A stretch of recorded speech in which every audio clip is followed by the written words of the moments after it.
Donc maintenant qu'on en a fini avec les premiers réflexes à adopter, on va pouvoir passer à la gestion des mails. Un mail, si je puis dire, ça consomme deux fois. Une fois parce que déjà vous allez l'émettre, vous allez l'envoyer à quelqu'un. Du coup, ça va passer par le réseau, ça va faire un certain nombre de kilomètres, même si c'est une réception quasi instantanée aujourd'hui. Donc ça va déjà polluer une fois.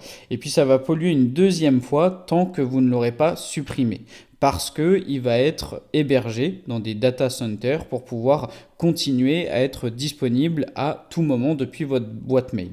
Et donc on va libérer cet espace, cette consommation d'énergie qui lui est réservée, seulement une fois que vous aurez supprimé définitivement vos mails. Les mails, c'est très énergivore. Un mail que vous recevez en spam, typiquement juste quelques lignes de texte généralement, ça va émettre 0,3 g de CO2 lors de l'envoi et de la réception. Un mail qui ne contient pas de pièce jointe, ça va être la même chose, mais à raison de 4 grammes de CO2. Donc c'est plus de x10. Un mail qui contient une pièce jointe d'à peu près 1 mégaoctet, donc c'est-à-dire un fichier PDF de 3-4 pages par exemple en moyenne, ça va être cette fois-ci 11 grammes de CO2. Et enfin un mail où il peut y avoir plusieurs pièces jointes ou des pièces jointes très gourmandes qui vont aller jusqu'à 10 mégaoctets à peu près, parce qu'au-delà généralement les clients de messagerie ne permettent plus l'envoi, il faut passer dans un service de type 8 transferts. Et bien là, on peut aller jusqu'à 50 grammes de CO2. Alors tout ça, ça vous évoque peut-être, ça doit être assez flou pour vous. Donc j'ai remis ces chiffres en perspective, je les ai comparés avec d'autres données.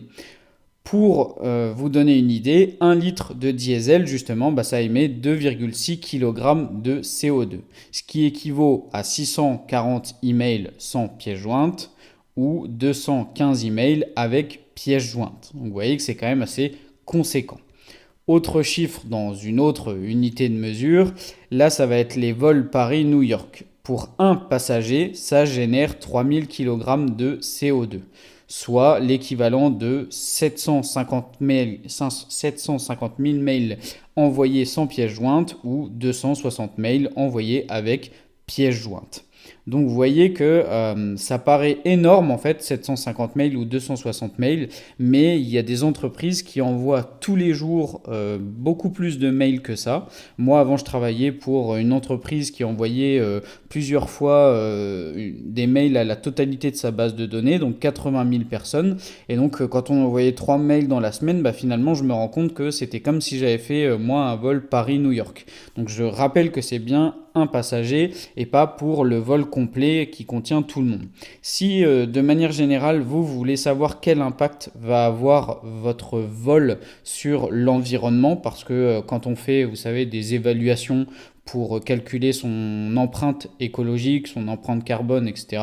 Généralement, c'est la plus grosse source de dépenses. C'est le premier point sur lequel on vous dit de faire très attention parce que c'est très mauvais pour la planète. Eh bien, il y a un site allemand, donc je vous ai mis tout en bas là avec le lien qui s'appelle atmosphère.de. Et dessus, vous allez pouvoir calculer justement le nombre de kilogrammes de CO2 qui va être émis par le vol dont vous allez prendre part. Et vous pouvez mettre la destination et puis le lieu de départ et ça va afficher le calcul en fonction de ça. Donc c'est super intéressant. Autre donnée concernant les mails des Français, il faut savoir qu'il y a 80% des mails qui sont envoyés qui ne seront jamais lus. Pourquoi? Parce que déjà il y a des alertes. Si par exemple vous êtes sur Facebook, sur LinkedIn, en fonction de si quelqu'un vous tag, si quelqu'un commente quelque chose, une de vos publications, si quelqu'un vous écrit un message privé, vous allez peut-être recevoir des mails parce que vous n'aurez pas pris le temps de configurer le paramétrage de tout ça. Vous recevez certainement beaucoup de newsletters que vous ne prenez pas le temps de lire, beaucoup d'offres promotionnelles aussi dont c'est la même chose. Il y a des fois des choses qui sont envoyées à des multi-destinataires, c'est-à-dire que ça vous est pas destiné de base mais vous êtes en copie, sauf que comme vous en foutez un peu, vous ne lisiez pas. Il y a tous les spams aussi dont vous n'avez peut-être même pas connaissance et que vous ne lirez jamais. Ça tant mieux si votre client de messagerie est plutôt bien fait. Et puis, il va y avoir aussi potentiellement vos anciennes boîtes mail. On a tous, à un moment donné, durant notre jeunesse, ou parce qu'on était dans une ancienne boîte, ou parce qu'on a changé de client de messagerie, bah, eu d'autres boîtes mail. Et si vous ne les supprimez pas, bah, vous allez continuer à recevoir des offres promotionnelles, des spams et des mails qui vont comme ça polluer la planète de jour en jour. En moyenne, un Français, il stocke 15 à 50 000 emails dans sa boîte. Il va y avoir notamment tout ce qui est attrait aux réseaux sociaux, il va y avoir toutes les offres promotionnelles, il va y avoir toutes les choses que les proches peuvent vous envoyer, il va y avoir toute la gestion administrative aussi avec les courriers d'Amélie, des impôts et compagnie. Et on se rend compte que ça paraît énorme, 15 000 mails, mais en fait on y arrive plutôt assez rapidement si vous avez l'habitude d'être actif sur le web. Et puis il faut savoir que tous ces mails qui sont envoyés là, ça représente 200 TWh par an de stockage via les data centers, ce qui représente 0,3% des gaz à effet de serre du pays. Donc c'est vraiment énorme. Et ça, tous les ans, si vous ne prenez pas le temps de supprimer vos mails. Donc, il faut savoir que vos mails, même si vous l'envoyez à un collègue, il va parcourir des milliers de kilomètres parce qu'il va passer par les routeurs, les serveurs, le réseau, etc. Et donc, il vaut mieux privilégier à ce moment-là soit la communication directement orale, papier, ou bien USB si c'est des fichiers, parce que sinon, ça va tout de suite avoir un impact assez conséquent à tel point que y a un institut, OVO Énergie, qui a réalisé une étude et qui dit que si chaque utilisateur de messagerie au Royaume-Uni envoyait un mail en moins par jour, sachant qu'eux, ils considèrent qu'il y a énormément de mails qui sont inutiles, eh bien ça permettrait d'économiser 16 433 tonnes de CO2 par an, soit l'équivalent de 81 150 vols entre Londres et Madrid. Donc c'est colossal. Et comme à quelques centaines de milliers près, la population de la France est égale à celle du Royaume-Uni, je vous laisse un petit peu imaginer ce qu'on pourrait faire comme économie d'énergie. Les data centers, quelques données aussi, il faut savoir que ça représente à peu près 10% de l'électricité mondiale, notamment comme on l'a dit pour assurer leur refroidissement et pas que tout flambe. Il y a à peu près aujourd'hui dans le monde 5000 data centers. Il y a une grande partie qui est aux États-Unis. Il y en a plus de 1800 aux États-Unis, alors qu'on en compte qu'à peu près une cinquantaine en France. C'est pour ça que je vous dis que quand vous envoyez des mails, il y a de fortes chances que les mails fassent des milliers, voire des dizaines de milliers de kilomètres jusqu'à d'autres data centers parce que c'est pas suffisant en France comparé à l'échelle mondiale pour pouvoir tout faire passer directement chez nous.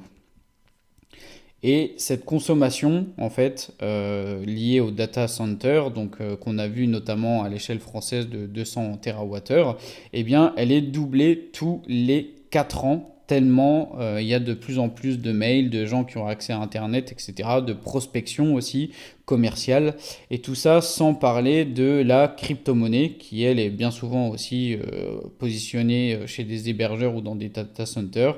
La crypto-monnaie, c'est un véritable fléau pour l'environnement parce que en matière de consommation électrique, ça représente par exemple 20 fois la consommation électrique du pays du Mali. Ou bien c'est similaire à celle du Nigeria alors que le pays compte plus de 200 millions d'habitants. Donc vous voyez un petit peu les répercussions que peut avoir ce type de pratique et c'est pour ça que je pense que dans les mois ou dans les années à venir, tous ceux qui s'y essayent vont avoir des taxes de plus en plus salées parce que au niveau de l'impact de l'empreinte environnementale, ça fait vraiment très mal. Donc tous ces data centers, ils fonctionnent 24 heures sur 24 et 7 jours sur 7, parce que sinon les sites, les applications, les mails ne seraient pas disponibles à n'importe quel moment. D'ailleurs, c'est ce que vous avez peut-être vu ces dernières semaines du côté de OVH, qui est un des plus grands hébergeurs en France. parce que justement ils avaient un data center du côté de Lille ou Strasbourg, je sais plus, qui a un peu cramé en partie. Et du coup, bah, il y avait des sites et des applications qui n'étaient plus disponibles. Et même pour certains, il n'y avait pas forcément les sauvegardes nécessaires. Du coup, ils sont plus disponibles du tout et il faut redémarrer à zéro. Donc du coup, on est obligé de faire tourner ces choses-là en continu. Les actions du coup que vous pouvez entreprendre pour vos mails. On y reviendra pour certaines d'entre elles après en visu directement pour que vous puissiez voir concrètement comment ça fonctionne. Eh bien déjà, vous pouvez faire le grand ménage dans votre boîte mail, puisque je pense que comme beaucoup de Français ou de personnes dans le monde, bah, vous prenez pas forcément le temps de tout supprimer au fur et à mesure. Donc si vous ne le faites pas, il est grand temps à un moment donné de faire un petit peu ce qu'on appelle le ménage de printemps pour libérer de l'espace. Vous pouvez aussi supprimer les anciennes adresses dont vous ne vous servez plus. Je pense notamment aux choses un petit peu anciennes de type Orange, Numéricable, Caramel, MSN, Hotmail, etc. Normalement, à partir du moment où vous n'y avez pas touché, elles sont toujours en ligne, elles sont toujours actives. Donc vous pouvez essayer de vous connecter sur les sites. Sur MSN ou sur Hotmail, si vous vous souvenez plus des mots de passe, c'est assez bien fait parce que si vous renseignez assez d'informations personnelles, vous allez pouvoir réussir à récupérer le compte et du coup bah, clôturer tout ça. Je vous invite à vous désinscrire des newsletters, en tout cas celles dont vous ne prenez pas le temps de les lire et vous vous dites à chaque fois que vous allez le faire et en fait c'est pas possible parce qu'une journée ne dure que 24 heures. Je vous invite à vider vos spams et vos envois parce qu'en fait bah, les spams selon votre client de messagerie peut-être qu'ils ont une durée de vie limitée donc au bout de 30 jours ça peut être supprimé mais pas toujours. Et puis les envois bah, ça compte comme des mails en fait. Tout ce que vous envoyez, il y a aussi une sauvegarde qui est gardée. Je vous invite à changer le paramétrage des alertes, notamment bah, pour tout ce qui est réseaux sociaux, Facebook, LinkedIn, etc.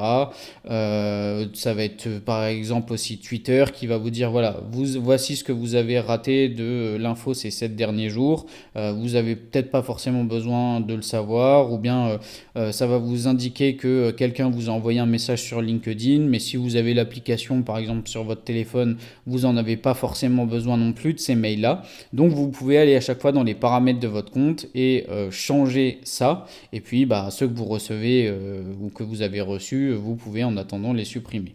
Je vous invite à éviter les pièces jointes autant que possible. Surtout si vous êtes à côté de vos collègues, autant utiliser des choses comme la clé USB ou le disque dur. Je vous invite à signaler les gens qui vous font chier dans les spams, c'est-à-dire que des fois vous vous désinscrivez et les gens continuent de vous envoyer des mails, ou bien des fois il n'y a pas de lien de désinscription, donc ça ne respecte même pas les règles de la RGPD, donc vous pouvez les dénoncer sur le site de la CNIL et vous pouvez les dénoncer et vous pouvez les signaler en spam, comme ça après vous serez tranquille. Et puis je vous invite enfin à éviter les copies cachées, les copies, les envois groupés lorsque c'est pas nécessaire et qu'il n'y a pas besoin de mettre différents interlocuteurs dans le pipe. Je vais volontairement quitter la présentation pour vous montrer différents outils. Alors pour ce qui est de la boîte mail, vous pouvez faire le grand ménage. Vous voyez que moi j'ai 5500 mails parce que je ne l'ai jamais fait. Je me suis dit tout bêtement que j'allais me documenter, le faire en même temps que vous pour être content de le faire en direct et de tout supprimer. Donc vous voyez que dans la boîte principale, j'ai 5500 mails. Sur les réseaux sociaux, j'en ai 1100. Dans les promotions, j'en ai 15 000. Donc tout cumulé, plus mes envois, finalement, vous voyez que j'arrive à un stade de 20-25 000 mails et je suis plutôt même dans la moyenne basse de la boîte des Français. Pourtant, il y a énormément de choses qui ne servent à rien. Donc du coup, en premier lieu, déjà, vous allez pouvoir supprimer, faire le grand ménage en fait. Donc moi, je vous invite plutôt que de cliquer un par un sur vos mails à utiliser une application de type CleanFox. En fait, CleanFox, c'est un petit logiciel que vous allez jumeler avec votre boîte mail. Donc, vous renseignez votre mail et puis après, une fois que ça sera fait, vous allez mettre je connecte ma boîte mail. Il va vous expliquer en trois quatre petites étapes comment ça va se faire. Et puis après, lui, il va déceler toutes les newsletters auxquelles vous êtes inscrite et que vous n'avez pas l'habitude de lire, que vous ne prenez pas le temps de lire. Et puis après, tous les messages chiants. Et il va vous proposer de vous désinscrire ou de supprimer tout d'un coup. Ce qui fait qu'en quelques minutes, vous allez pouvoir déjà faire un sacré tri sur votre boîte mail. Et puis par exemple là, vous voyez, moi, les réseaux sociaux, c'est que ce que je vous disais en fait avec dès que j'ai une nouvelle connexion, dès que je reçois un message, etc. Ça m'intéresse pas du tout. Donc ce que je vais pouvoir faire déjà en premier lieu, c'est sélectionner les mails types. Et puis vous voyez que généralement, vous avez des liens de désinscription en dessous. Donc là, c'est pas forcément le cas justement. Donc c'est plutôt pas très sympathique. Là, ça devrait l'être. Voilà, vous voyez, c'est quelqu'un qui m'a demandé en ami, je lui ai pas répondu, et du coup, j'ai dit que je voulais me désinscrire à ce type de mail-là. Donc là, déjà, je n'en recevrai plus de ce type-là. Et ici, vous voyez, gérer les autres préférences par email. Ce qui fait que là, on va vous dire, dans tous les cas, vous recevez des emails, par exemple, pour vous l'actualité, pour vous mentionner, etc.